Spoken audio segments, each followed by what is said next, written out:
छोटी सी बेटी आ जाती है एक ट्री का ब्रांच लेकर, बट यहाँ पर शाह से ज्यादा कुछ नहीं होती। वो कहते कि तो छोटा सा ब्रांच है, मैं अभी तुम्हें बताती हूँ कि तुम्हें क्या करना चाहिए। एंड यहाँ पर वो अपनी पावर्स का इस्तेमाल कर यहाँ का सबसे स्ट्रॉन्ग हिस्ट्री को निकाल रही होती है। फिर इतने में हम यहाँ पर उसके बेटे को देखकर उसके मास्टर को देखते, जहाँ पर उसके मास्टर को समझ आ जाता है कि कुछ तो यहाँ पर बुरा हो रहा होगा, कहीं यहाँ पर वो मेरे ट्री के साथ छेड़खानी तो नहीं करी जो मेरे एंसेस्टर्स का है।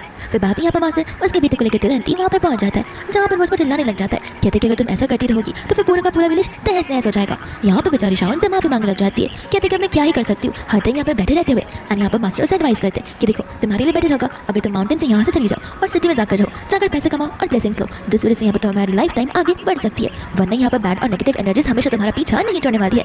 बाद में यहाँ पर वो अपने बच्चों के साथ में रेडी हो जाती है वहाँ से जाने के लिए। बट यहाँ पर मास्टर का मेन मोटिव पैसे कमाना नहीं था, उनका मेन मोटिव ये होता है कि दोनों बच्चे अपने फादर को ढूंढ पाए, और यहाँ पर ये मिशन उसके बेटे को पता होता है।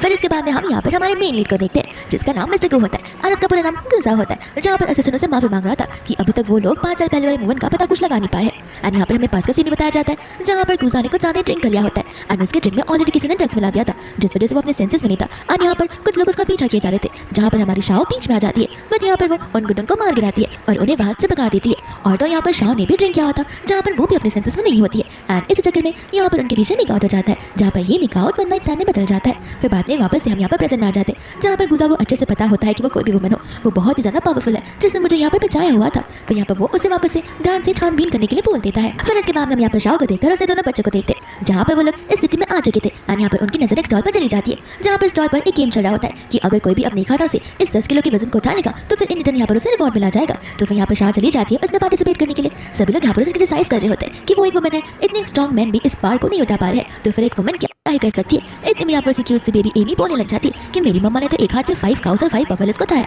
तो फिर ये तो इनके लिए कुछ भी नहीं है। सभी लोग यहाँ पर हंस रहे होते हैं, ये इस वजह से कि बच्ची छोटी है तो मजाक कर रही है। बाद में यहाँ पर आ गई थी कोई बात नहीं, मैं तुम सभी को ग्रुप कर करूंगी। एंड यहाँ पर वो एंट्री फीस में 200 रुपीज देती है, जिसके बाद वो अपने एक हाथों से उस 10 किलो के बार को उठा लेती है। ये चीज देखकर सभी के सभी लोग शॉक हो जाते हैं और उसका वीडियो तक निकालने लग जाते हैं। लेकिन यहाँ पर वो शॉप ओनर हैरान हो जाता है इस चीज को देखकर। दूसरा यहाँ पर गुजा और उसके असिस्टेंट को देखते हैं, जो कि वहीं से गुजर रहे होते हैं। गुजा बोलने लग जाता है कि वो लड़की तो बहुत ज्यादा इनक्रेडिबल है, क्या पता ये 5 साल पहले वाली हो। असिस्टेंट बोलता है कि नहीं बॉस, आपको पता नहीं है, ये स्टॉल वाले लोग बड़े चालाक होते हैं। यहाँ पर जितनी भी पब्लिक है उसमें से एक उन्हीं का इंसान होता है, जहाँ पर वो लोग जानबूझकर उन्हें उठाने के लिए कह देते हैं ताकि सभी के सभी पब्लिक इंटरेस्ट हो जाए एंड एंट्री फीस के नाम के लोग ढेर सारे पैसे कमा लेते हैं। बाद में यहाँ से गुजा और उसका असिस्टेंट चले जाते हैं। दूसरा यहाँ पर शाह उस स्टॉल ओनर से पैसे मांगने लग जाती है। स्टॉल ओनर बोलता है कि कौन से पैसे, एंड यहाँ पर वो मैग्नीफाइंग ग्लास की मदद से उसे छोटे छोटे लिखे हुए शब्दों को बता रहा होता है कि तुम्हें यहाँ पर इन रिटर्न सिर्फ 10 रुपये मिलेंगे। ये सुनकर यहाँ पर शाह को बड़ा गुस्सा आ जाता है। वो कहते हैं कि तुम एक नंबर के स्कैमर हो और तुमने हम सबको यहाँ पर उल्लू बनाया है। एंड गुस्से में वो अपना हाथ धीरे से यहाँ पर बेंच पर रखती है, बट वो बेंच और अंकल दोनों की तरह गिर जाते हैं। फिर बाद में यहाँ से वो जाने लगती है, बट उसका बेटा एबी उसे कहीं नजर नहीं आ रहा था, तो फिर वो और तो और एमी उन्हें ढूंढने लग जाते हैं। फिर इसके बाद में हम यहाँ पर गुजा और असिस्टेंट को देखते हैं, जहाँ पर उनके साथ साथ एबी होता है। एंड यहाँ पर वो गुजा को अपना दादी बुलाने लग जाता है।